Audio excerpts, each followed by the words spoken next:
ఈ మధ్య social media పుకార్లకు హద్దే లేకుండా పోయింది.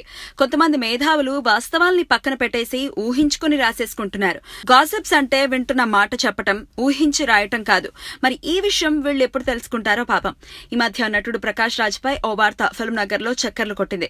కొరటాల శివ, మహేష్ బాబు కాంబినేషన్ లో రూపొందుతున్న భరత్ అనే నేను చిత్రం నుంచి ప్రకాష్ ని తప్పించారనేది ఈ వార్త సారాంశం. ప్రకాష్ రాజు షూటింగ్ కి సమయానికి రాకపోవటం వల్ల దర్శకుడు కొరటాల శివ అసహనానికి లోనయ్యాడట. ప్రతిసారి ఇలాగే ప్రవర్తిస్తుండటంతో ఇక వేగలేక ప్రకాష్ రాజ్ ని సినిమా నుంచి తప్పించాడట. ఆయన పాత్రకు రావు రమేష్ ని తీసుకోవటం కూడా జరిగిందట. ప్రస్తుతం సోషల్ మీడియాలో ఎక్కడ చూసినా ఇదే టాపిక్. అయితే ఇందులో నిజానిజాలెంత అనే విషయాన్ని పరిశీలిస్తే ఇది ఉత్త గాలివార్తని తేలిపోయింది. ప్రస్తుతం భరత్ అనే నేను చిత్రం షూటింగ్ లక్నోలో జరుగుతోంది. ప్రస్తుతం ప్రకాష్ రాజ్ కూడా అక్కడే ఉన్నాడు.